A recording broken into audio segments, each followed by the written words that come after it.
Final hour, Overdrive continues, brought to you by FanDuel, bringing you everything from the opening line to the final score. Big hour with our best bets, brought to you by FanDuel. Later in the hour, Jonas Siegel coming up, a buddy from The Athletic, from the rink. Leafs Kraken tonight. You can hear it on TSN Radio, watch it on TSN4. The football game's on TSN tonight. What a night it's going to be. And, of course, it's Halloween. So, be careful out there if you're driving around. Don't be a dope. Slow it down, especially if you're in, residential areas. A lot of kids are running around. And, yes, be smart. Just be smart, be careful. It's a big, big night.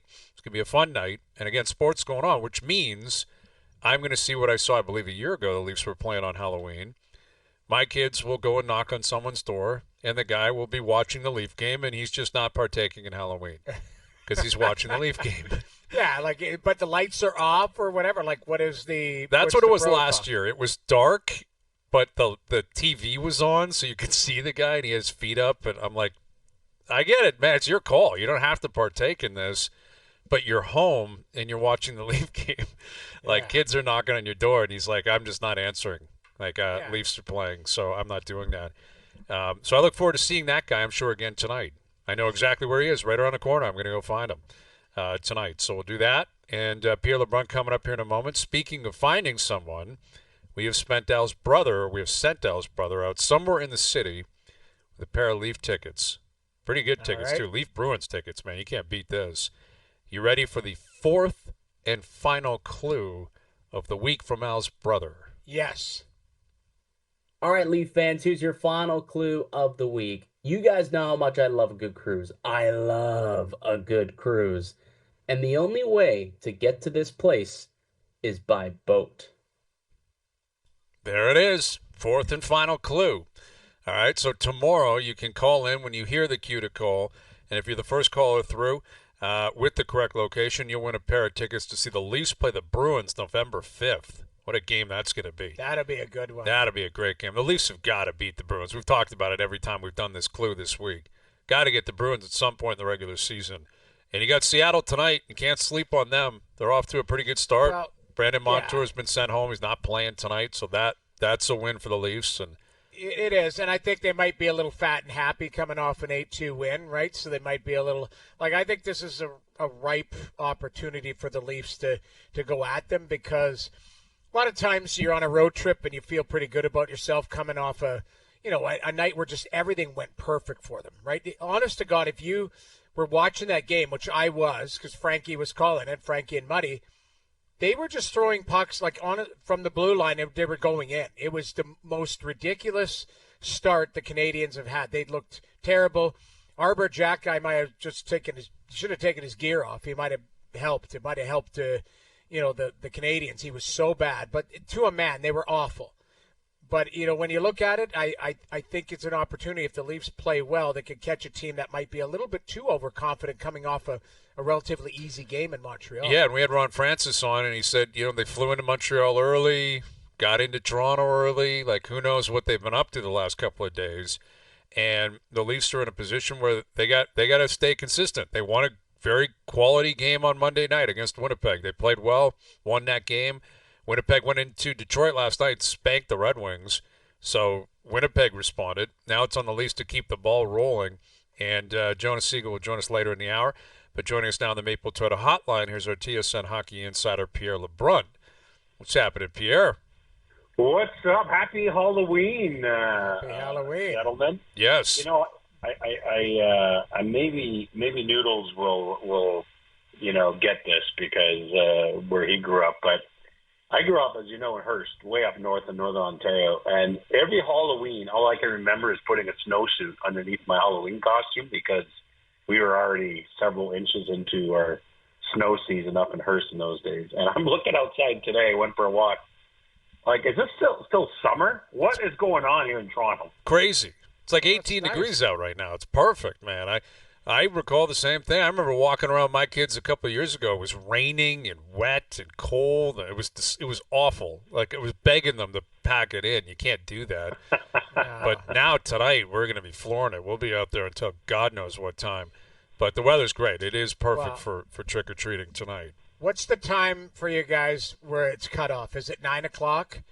It seems appropriate. 9:30. Yeah, you get at 9:30. You get the 16-year-olds that don't dress up; they just come to pick up candy. Is that what it is? They just come with a big pillowcase without a mask on. Then you have to sort of grill them a bit and wonder about it. Now, now my mother-in-law lives with me, and she's 82, and she was suggesting like 8:30. I was like, no, can't do that. You have to make sure that every kid who's dialed in and put in the time, everyone has to get into it, right? So, 9:30 is sort of my rule of thumb. There's a feeling in the neighborhood. Other lights, someone's going to be the captain and turn their lights off first. You're like, all right, there you go, tip of the cap. And then, it's a domino effect from there effectively.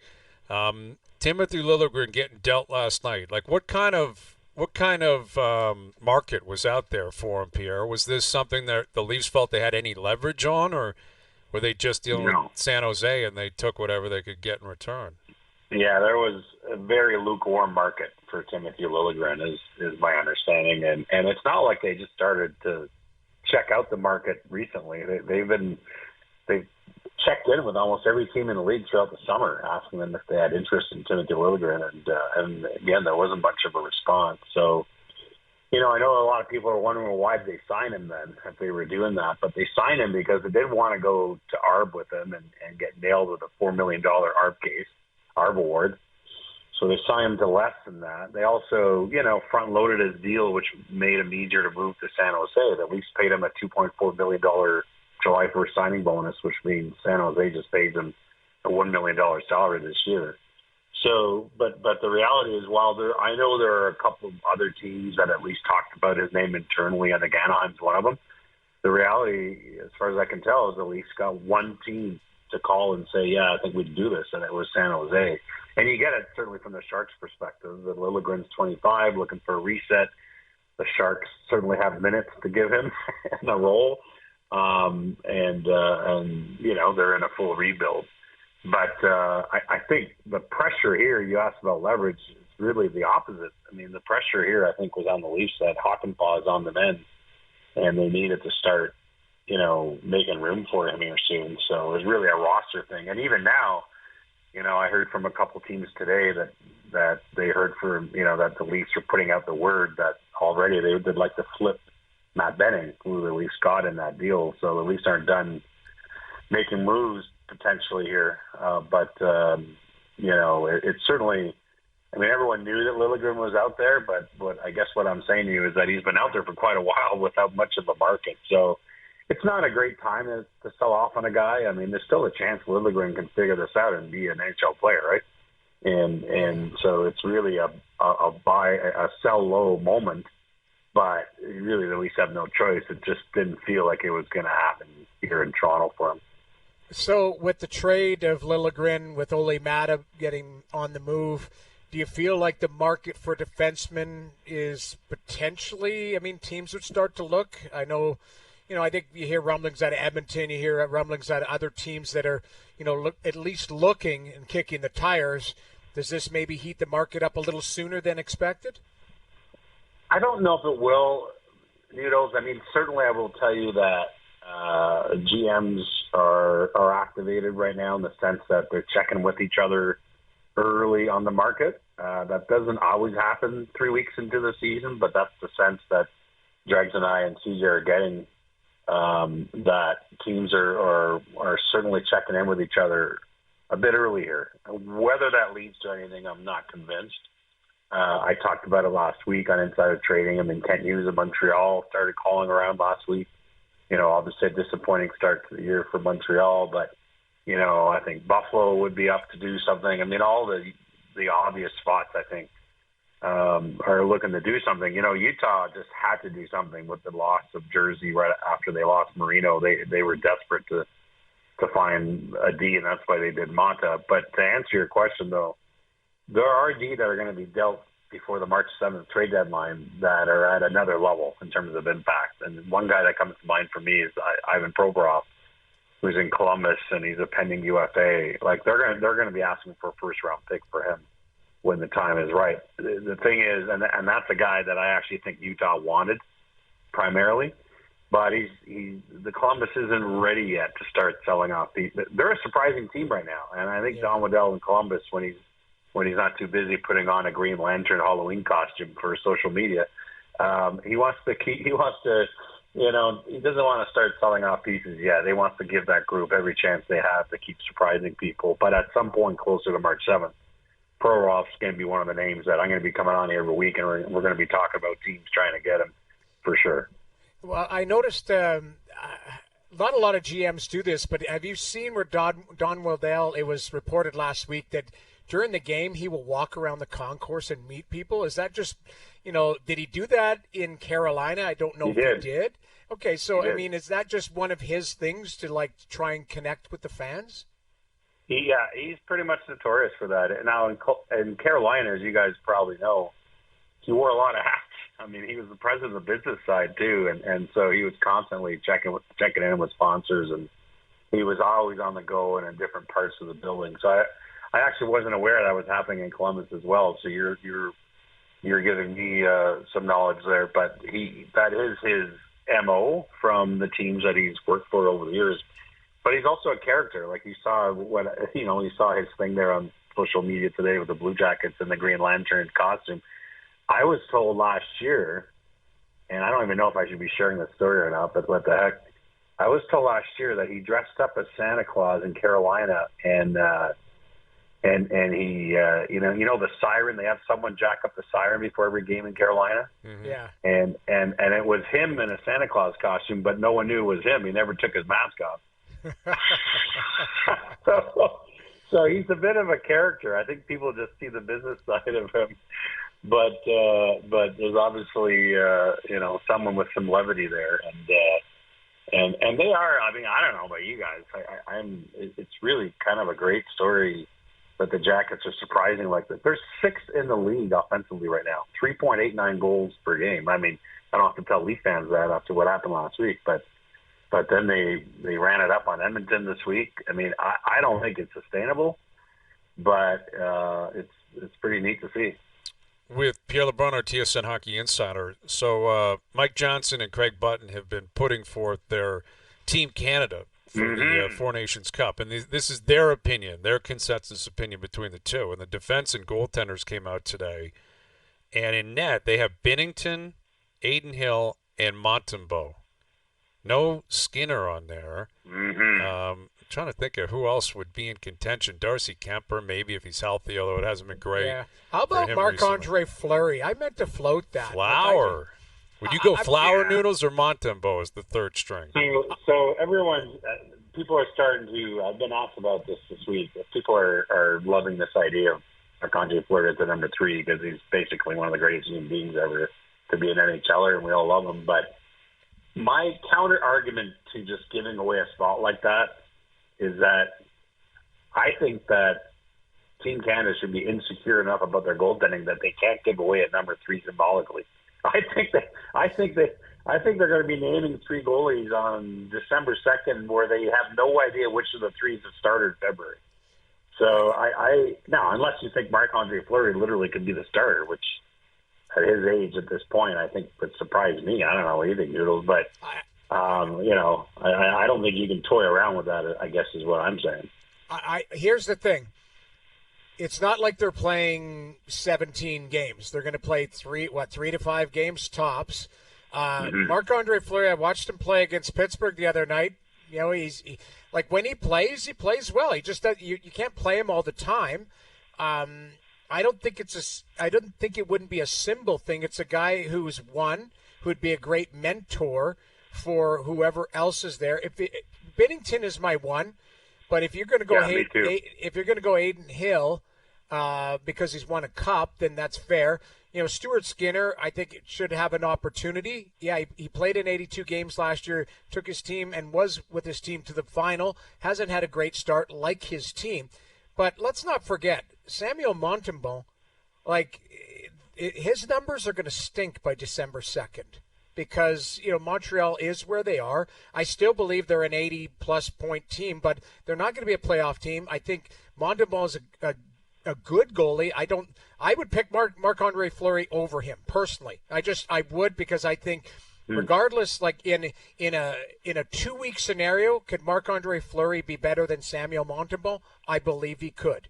And this is a guy with pedigree. This is a guy who's great in the room, well liked. Like to me, it's just it wouldn't be a symbolic thing. It's, hey, this guy still can give minutes, and he's a quality human, and he's been on every stage and everything. So the Montembeault one is interesting for me because I like him as a goaltender, but he hasn't done anything to show me, he's a clear-cut number one, and he's an elite number one, where Binnington's won a cup and been there and done that. Aiden Hill's won a cup, been there, done that. And Stuart Skinner has played 82 games in one season, which was last year, playoffs and regular season. So I would have those guys ahead of Montembeault, in my opinion. Well, listen, I'm cheering for the Fleury's angle. I mean, that would be amazing because we all love the guy. But I think the fact we're literally having this discussion with a straight face tells you where the Canadian goaltending is right now, to be completely blunt. Yeah, exactly. Come on. And, you mentioned Kemper quickly there, Brian. I'll just plug my latest column, The Athletic. I did a piece on Darcy Kemper. I think he's an interesting walker. He's hurt himself because he got hurt early on this month and missed a couple weeks. He came back this week. He's won his back-to-back starts and he's coming back. You guys know this, but when goalies go to LA, their numbers perk up. Like, that's just sort of one of those things. Cam Talbot, terrible year in Ottawa 2 years ago, goes to LA, puts up a 9.10. Corpi Salo gets traded from Columbus to LA, and suddenly he's a 9.25. Darcy Kemper will have good numbers by the end of this year in LA. That's just pretty much a guarantee if he can stay healthy. I just don't know if he has enough time in the next 4 weeks, now that he's back, to grab enough attention from Team Canada's management group. Right now, I would go Binnington as my one, and then I would go Skinner 2 and Hill 3. Those would be my three guys. Listen, I like Samuel Montembeault, but other than helping Canada win gold at the World Championships a couple of years ago, he really hasn't played that many pressure games at the NHL level. I want to go with the guys that have been in cup finals or won cups. Yeah, I'm with you. And then I agree with you, and that's no slight on Montembeault. I just think that there are guys that I would put ahead of him just based on the pedigree and having to do it at a high level. World Championships, great, but it's not. World Championships, there's a lot of people that turn those invitations down, right? Yeah, and Kemper's Cup in 22 in Colorado is kind of similar to Aiden Hill's in a way, where both Aiden Hill and Darcy Kemper won cups, but neither one used the guy that you first mentioned off that cup team, just being fair, right? I mean, they were in net and they played well. Hill in particular played really well for Vegas, but they were never the guy that you said, well, that's why they won the cup that year. Whereas certainly with Jordan Binnington, he's probably the first or second name off the tip of your tongue in 2019 with St. Louis. Yeah, for sure. And then on defense, Craig and MJ have Devon Toews with Cale Makar, Josh Morrissey with Evan Bouchard, Shea Theodore with Noah Dobson, Chris Tanev as their 7. Which I found interesting that Pietrangelo wouldn't be in there. I know he's getting older. Maybe he's lost a step. But this conversation we just had, like, he has done everything, and he's won everywhere. He was on, I believe, the 2010 team, certainly he was on the 2014 team for sure. Like, he has Olympic experience where none of these other players do. Like, I'm sorry, but that was a Steve Dryden pick. That was a Quizmaster. Putting Tanev in there? 100%. Yeah. You're going to put Chris shot-blocking Chris Tanev in there. Ahead of Alex Pietrangelo? I'm sorry. I love Chris Tanev to death. Chris Tanev's 34 years old, and Pietrangelo could beat him in a race right now, because Petro is same age. I'm sorry. Like, I love Chris Tanev. I saw that in the notes today, and I was like, what is going on here? And I swear that's a Quizmaster, like, mind mess for clicks. I'm sorry. And I think you look for quick sound chemistry too. One of the things that has been always harder for Canada compared to the other nations traditionally, anyway, at best on best, is finding that chemistry because you have a wider pool of players to pick from. With Alex Pietrangelo and Shea Theodore, you've got a pairing. With Cale Makar and Devon Toews, you got a pairing. I mean, I'm not saying that's necessarily going to happen, but that would be the argument for why Pietrangelo, for me, would be on the team, and he would be on the team if I was making my picks right now. Not to mention all the experience, like you said, Brian. Now, we'll see where Drew Doughty fits into all this too as he gets on the men, because he's also like Crosby and Pietrangelo, a holdover from Sochi in 2014. But I will say this for Chris Tanev, and I do think that's a long shot to me, especially because of the pace that Best on Best will be. But Chris Tanev, I saw with my own eyes. I mean, you could see there's something about being in the building, and because I was writing a piece on him in the second round last year, it was Dallas, Colorado, and I was just trying to pay attention to his shifts and his shift length. And, Pete DeBoer was running him out there, no matter who the other D was on the ice, like breaking up pairings just to get Tanev out on Nate McKinnon. Chris Tanev shut down Nate McKinnon for a huge chunk of that series. It was unreal to see in person. And you understood why Dallas traded for him and why Vancouver and Calgary loved Chris Tanev and why the Leafs signed him. But he is a one-man shutdown machine in those when the stakes are high. But I just don't know how that applies to Best on Best, which is a different thing. It's a whole different pace. And you fall in love with these ideas about different guys that could be the surprise pick. One thing I try to never forget with all the best and best hockey I've covered in my career, it is 100 miles an hour, man. It is a completely different thing, even compared to the Stanley Cup final. It's the very cream of the crop. And you have to be sure when you're putting these teams together that so-called role player, I'm not saying he'd be a role player, of course not, but your so-called long shot pick, your surprise pick, you better make sure that player can keep up. Yeah, I was shocked because his partner I would pick ahead of him. Morgan Riley, you mean? Exactly. Yeah, Morgan like, Riley, and again, this isn't to line up, Chris Tanev and take a shot at him. That's not. I was surprised based on the things that you're laying out, Pierre, as far as the speed, how quickly, how small of a tournament this is. You're playing 3 games, and chemistry works a lot. It doesn't seem to me like this is going to be, hey, we need shot blockers and shut down people. And I just that's why it kind of caught me off guard when I saw that, where I was like, okay, if you're thinking outside the box, maybe you're trying to think too much outside the box and take guys who can handle the pace. Like, for me, I'm sorry, Alex Pietrangelo is a lock for me. I'm sorry. He would be a lock for me if he was healthy. Drew Doughty would be in the contention too, well 100%. Above in front of Chris Tanev. 100%. And Morgan Riley has proven he's a big game player when like the intensity rises up and he can skate and he'd be on his toes. Yeah, that's what I'm saying. I just felt like there was and I think the same thing with Montembeault. Like Montembeault is Yeah. overthinking it. Like for me, he's not on this team. Like there's just it's Binnington, it's Hill, and then I'd have Skinner, I'd have Flower. I'd think of Kemper before I got to Montembeault. Yeah. But that's the beauty of these practices is everyone's entitled to their opinion. And Craig and MJ have concluded this is what their team would look like. Well, and I'll just point out Captain Obvious here, but I can tell you that Don Sweeney, the GM of Team Canada for Four Nations, pretty darn relieved when he got the news from the Oilers that Connor McDavid was just 2 or 3 weeks. Yeah, it sounds like he's all right. I mean, geez Louise. I was talking to Jiri Lettinen last week, the GM for Finland, and when he saw Sasha Barkov go down in second game of the year, I mean, his heart just shattered. And then they realized the next day it wasn't as bad as it looked. I mean, that's all these people running these teams, these Four Nations.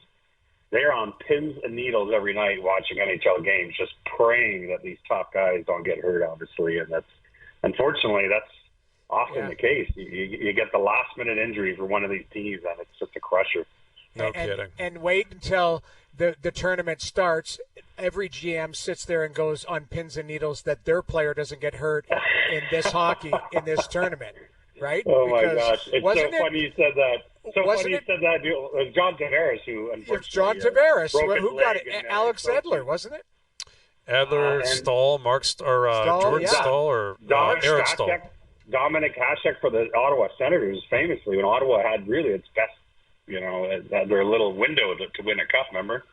And Hasek got hurt for Ottawa at the Olympics. But it's so funny you say that news. I was talking to a GM yesterday. I'm not going to say who because we were just shooting the you-know-what.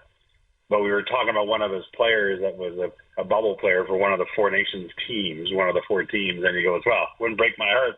I'd be happy for him if he made it, but it wouldn't break my heart if he didn't, because that's exactly it. They're all thinking about their top minute-eating players actually getting a rest for 10 days rather than grinding it out in those games. Yeah, they won't be complaining when they make money off it. That's what it is. True. Go talk to the Players Association if you don't like it.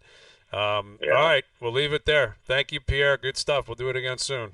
Right on, right on. See ya, boys. Pierre LeBrun joining us here on the Maple Toyota Hotline. All right, we got Jonas coming up from the rink. Leafs Kraken tonight. We've got our best bets brought to you by FanDuel still to come. OverDrive continues. TSN 1050 and on TSN 2. All right, OverDrive continues, brought to you by FanDuel. Our best bets later in the hour. Same game parlay on Texans-Jets tonight. Week 9 already in the NFL. It's crazy. Yeah, it's moving how along. fast things are moving. Tomorrow we're into November. The Hall of Fame game is next Friday. I mean, it's happening quickly here. And the Leafs are back in action tonight with Seattle in town. And Timothy Liljegren no longer a Maple Leaf. William Nylander looking for more ice. Lots going on with the Leafs. Let's head down to the rink. Leafs Kraken tonight. Here's Jonas Siegel, our good buddy Jonas from The Athletic. Jonas, let's begin with William Nylander. What do you make of him seeking out publicly, looking for some more ice from Craig Berube? I mean, as I'm sure you're not surprised, I agree with him. I wrote about this on Monday, so it's very top of mind for me. I went through his ice time every game, and I think he has a right to be annoyed by it. And I can tell you, like, watching practice every single day since the season started, him and Craig Berube have these, like, pretty animated conversations, like, daily. Like, it's not like an unusual thing to see right now. And obviously he mentions today that is part of it. I think he should be playing more. Obviously Craig Berube will say, well, he's not killing penalties anymore. Well, it's like you look at his 5-on-5 ice time, it's down a little bit. You look at the ice time for Matthews and Marner. Those guys are basically playing the same. I look at their forward group and I see a thinner forward group. And I just think him playing 18 minutes a game, which I looked again today, is 96th among forwards in the NHL. Like, it just isn't enough. And we're not talking about, like, a big jump. We're probably talking about 2-3 extra shifts per game. So I think they should find a way to get him those 2 to 3 shifts. But has he been good enough to get that? My question is... but see, I could say the same thing. Like, has Marner been good enough? Has Matthews been good enough? Like, I don't know why he's always held to a different standard here. Is that am I being unfair with that? It feels like the judgment on him is a little bit different. Like, he was excellent in Winnipeg on Monday night. Yeah, so was the rest of his team. How many minutes? And Winnipeg stunk that night. So what? They did, but he played 17 minutes, right? Like, so I don't. And granted, they won the game, and there were some weird situations in that game with penalties, and the end of game, he's not playing. Like, there's just little moments where he was on the ice last year and he's not anymore. And so, like, penalty kill is part of that. But even like the end of the game, protecting a lead, like, often he is not out there now. You're right. Like, he has not had the best start, and yet look at his numbers. I think he has 6 goals, which leads the team. Like, it's not like he's performed poorly. He's just been inconsistent. So, I think you're right, but inconsistent. Like, are you averaging the time where on a night where he turns that puck over and it ends up in the back of the net, maybe that's where he loses some ice time. So what you're saying is on a night where he's going, he should get more, which would average out to probably where he would be the last couple years. Is that what you're kind of driving at? Yeah, like, so he's averaged like just under 20 last year, and right now he's like at 18. So we're not talking about a lot, but now you look at what they're doing with the power play, and suddenly he's on the 1B unit, the second unit. Like, so suddenly now his power play time might be a little less than it normally was. And I heard you guys talking about this earlier in the week. I don't think they're going to stick with this thing. Like, it's kind of, Craig Berube is kind of like laying the groundwork for them to move back to the loaded top unit at some point. Yeah. But that's just another way, like, they're challenged to get him ice. And another part of this is, like, their situation at center with the centers that he's played with. Those lines haven't always been great. So it's like, if I'm Craig Berube and the Matthews line is cooking, why am I going to go to, Nylander, Domi, and Bobby McMahon? So I think that's part of it too. But he's one of the better forwards in the league. He shouldn't be 96th in ice time to me. Yeah, that's reasonable. Again, I think we're 10 games in. I think over the course of the year, I'd be surprised if Berube didn't play him more. I would expect that will be the case. But Willie has never been outspoken to my knowledge, Jonas. I mean, he's been here for a decade, starting with the Marlies, and then 8 years is into year 9 with the Leafs. He's been a cliche machine with the media. Why do you think this has changed where, it started at camp? You say, I'm telling Berube, if you're going to play me at center, you got to keep me at center. Here I am talking to him. I want to play more. I like it. I like that he's opening up and being more honest. What do you make of that? I agree, and I would think part of it is just feeling more ownership over everything. Like, he is under contract longer than any player on the roster. I believe the contract that he got in whenever he signed it was in January is the largest in team history. He has every reason to think, you know what, if I think something, I should talk about it. I should say it. I don't know what, he sometimes feels like there's kind of an inner circle, and sometimes he kind of gets excluded a little bit from that. And so I think if I was him, I'd be thinking, I'm making $11.5 million. I'm one of the highest paid players in the game, et cetera, et cetera. I should be able to say what I want. I feel emboldened. I'm longer, I'm under contract longer than anyone. Why should I take a back seat anymore? I would think. Yeah, and I get the impression that that's likely what's happening here too. And from Berube's standpoint, though, I like the way he answered the question today, Jonas, where he said, trying to get Willie out. We'll see what happens. And our interpretation basically was, Craig said, thank you for your assessment of the situation, but I'll let you know when you're going to play, which is the way it has to be, right? Yeah, the coach has got to call the shot. I guess that's right. I mean, you can't have the players making decisions on when they play, Jonas. You know that. No, but I guess you're right. I'm thinking back to what I think Sheldon Keefe would have said, and he might have said, you know what, William's right. He's not playing enough. I need to get him more minutes. And obviously, Craig Berube is a different personality, and you don't want to. You're right. You don't want to let the players dictate when they're playing.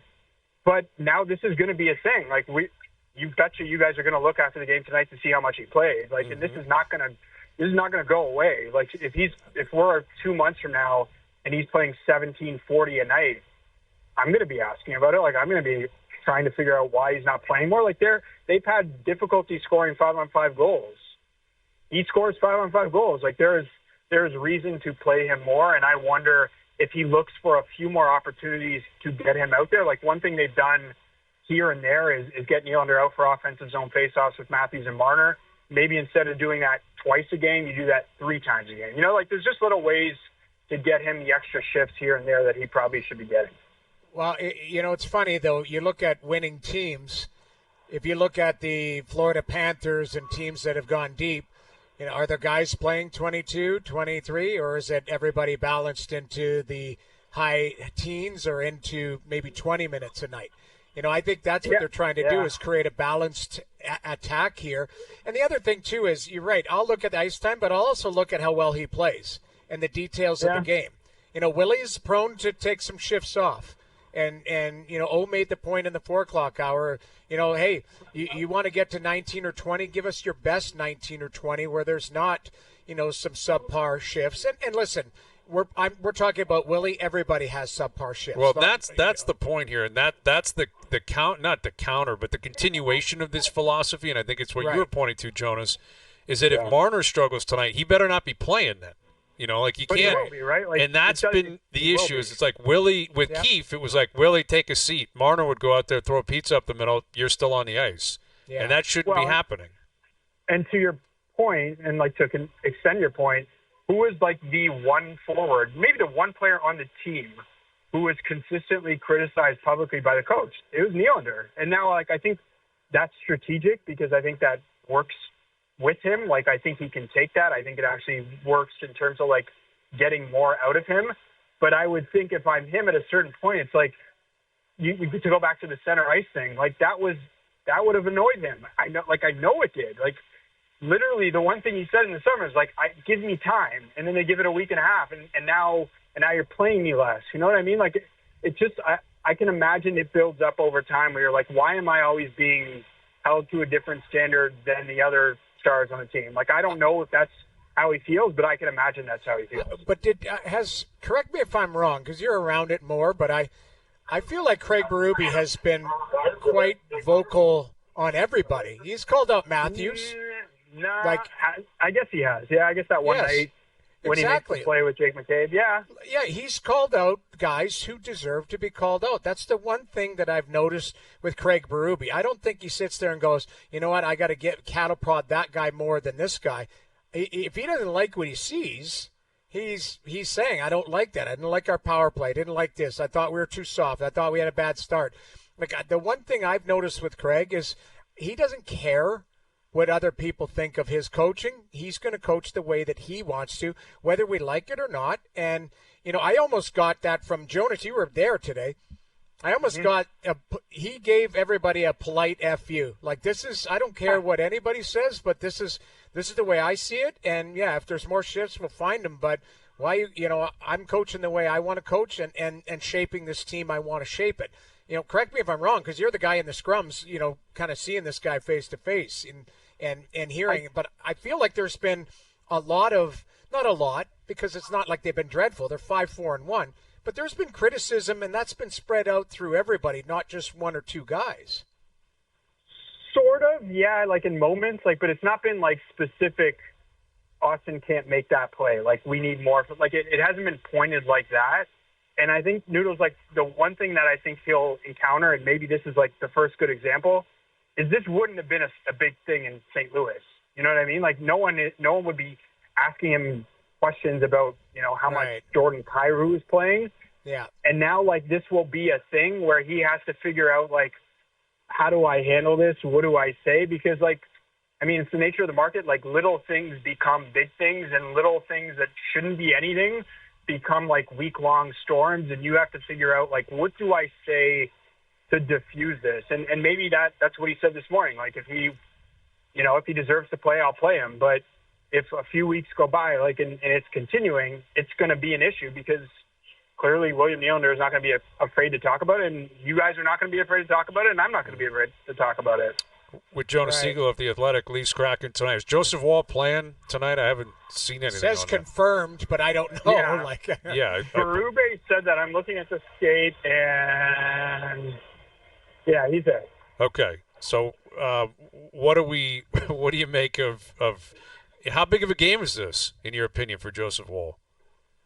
I mean, I think it's a big one. Like, Anthony Stolarz is establishing himself. Like, I wouldn't say he is their number one, quote unquote, but like, he is raced out to a lead, and obviously Woll has the injury issues. And like, I mean, I defer to Noodles on goaltending, everything, but to me, he still has so much to prove. Like, I think there's been a rush to like declare him something when I don't know how good he can be. I don't know if he can stay healthy. And so if he plays well tonight, suddenly, like, it becomes a little bit of like, well, who should play on Saturday in St. Louis? Whereas right now, it's like, this is going to be Woll's start, and then the next start, barring like a great performance, is going to be Stolarz. Like, he needs to kind of string some starts together, not just of staying healthy, but actually performing. Well, Yep, Jonas, I I'll agree. come with the word trust. You got to, Yeah. Brian always said, use the word available, right? So now he's available to play. Now you got to play well. And to me, I've always felt this is going to be a healthy competition. I believe this is his 38th, appearance in the NHL in his career. I mean, it's, he's got a long road ahead of him, and Stolarz has played solid and played well.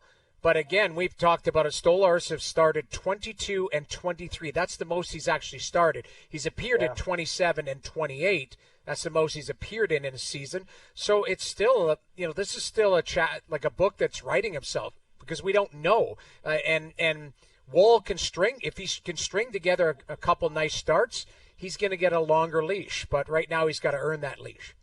Well, and I like that trust word, because, like, if you're the organization, if you're his teammates, look at the way it's gone. Like, it's just hard. Like, he's going to need like a full year where he's healthy and he performs well, where you're like, what you're getting. Like, I can trust this guy, because, like, before Game 7, before this first game of this season, like, there's just, I don't know, like, this undercurrent of like, what are you going to get here?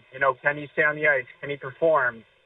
So I think it would be a bigger start if Stolarz hadn't gotten off to the start that he has gotten off to, but right. He's got to start evening this thing up, I think, to get some more starts for himself. Well, we'll see what comes of it tonight. Enjoy it down there, Jonas. We'll do it again soon. Thanks, fellas. Jonas Siegel of The Athletic, Leafs Kraken tonight. Yes, I believe Nick Robertson's going to get back into the lineup. Looks like Ryan Reeves may not be playing tonight. And Yanni Hakanpää appears to be kind of creeping closer to a return. Yarncroke will return at some point. Connor Dewar. So there are a few guys, veteran guys, who could be available to this team in the next couple of weeks. Well, you got to clear some space, and you're right. Like if by all accounts, and I think Pierre floated that as Trees kind of put Matt Benning back on the market, then there might be a team like you might have to do something with it, or you put him on waivers and put him with the Marlies. But at the end of the day, there is some gymnastics or some maneuvering that has to be done. And that's what they do. That's what the Leafs do. Teams that are up against the cap, all of them have to do that. Yep. So be interesting to see. And knock on wood, organically injuries and inconsistencies happen. So that's how guys are in and out of the lineup. And not to mention, Reeves is 37. Yeah, he's not so he's young. not going to play every game, right? No, he's not. So that's not going to happen. Yeah. All right, we'll come back and tee up the Leaf game one more time and the Thursday nighter Jets-Texans and get to our best bets brought to you by FanDuel. Overdrive continues. TSN 1050 and on TSN 2. Today's best bets powered by FanDuel. Make your picks and assemble a same-game parlay in seconds on the FanDuel Sportsbook app. Looking at the Thursday nighter tonight. Houston money line. Houston outright. Joe Mixon anytime touchdown. Texans over their team total 20.5. I think they get to at least 21 tonight. And Tank Dell 50-plus yards receiving. He's their number one guy, effectively, in terms of the receiving core tonight. I think Mixon will have a night. Stroud, this is where a young guy who's up and coming, looked great last year, looks good this year, steps up under the lights, short week, big moment for C.J. Stroud. Those are your picks. That's your same-game parlay, paying plus 415. Today's best bets powered by FanDuel. The FanDuel Sportsbook app is the exclusive home of the OverDrive same-game parlay. Please play responsibly, 19+, physically located in Ontario. So, Jets, Texans, Leafs, Kraken. Baseball is done. We'll see you in 4 or 5 months, I guess. Basketball's just heating up. I mean, shout out to Bronny know. James, right? Yes. Shout out to Bronny getting his first basket last night. You were right. Honestly, they fact-checked it. They cut it down. I'm sorry. I don't know if I've never seen that in the NBA. That doesn't mean it hasn't happened before. I have never seen a player score their first basket on the road and a team says, go ahead and cut that mesh down. It's yours. I'm sorry. Like, we're going to have to ask our NBA friends at some point, like just in a candid moment. They might not be able to say it on TV or on radio, but like in a candid moment, if we called Sam Mitchell and just said, what do you make of this? He might go, that's ridiculous. Privately, I think he'd say something different. And if LeBron wasn't there and and Bronny walked onto the plane with the mesh after they got smoked, that team would be like, you can never play here again. No. Yeah, they got crushed by the Cavs last night. By 30, wasn't it? It was like 134, 110 or something. They got beat up bad. And if LeBron's not there and that kid walks on that plane after 2 points with the mesh on his shoulder, he's never playing again for the Lakers. I honestly, something is weird about that. And people are afraid to talk about it because it's almost like they're, Bronny's the dad, but it's like he's the big brother that'll beat you up if you talk poorly about the little brother or something. Can't say anything poorly about anything affiliated with LeBron. I guarantee you his teammates are going, this is ridiculous. Oh, yeah. There'd be guys saying, what's this guy doing playing last night? Yeah. Why is he playing for 5 minutes? But he played. I know. And LeBron and the Lakers and Bronny are in town tomorrow. They'll be here go. tomorrow. We'll see. Maybe the Raptors will give him the backboard. If he picks up a rebound tomorrow. Maybe that's the move. Like he's getting pictures with Drake, although I feel like Drake Drake will be there tomorrow night 100%. You think so? Because Yes. I feel like Drake has kind of dropped off as a fan of the team because when the team has gone south. Now? Yeah, he hasn't Possibly. been as visual around the team. Maybe I'm wrong. He hasn't been as visual ever since he had that issue, that dust up with Kendrick Lamar too. I mean, that's been true. It's been kind of quiet on that front. Yeah. But I wouldn't be shocked if LeBron's there tomorrow. If Bronny gets a rebound, they got to give him the backboard. Oh my God, A that's picture so with funny. Drake after the game, holding the backboard. Yeah. All right, there. There it is. The mesh is gone. All right, we're out of here. Thanks to everyone behind the scenes for helping out. We appreciate it. Everyone for tuning in today. TV, radio, podcast, web, we appreciate that. We're out of here. Enjoy your evenings. Enjoy the games tonight. We're back tomorrow at 4 p.m. We'll chat then.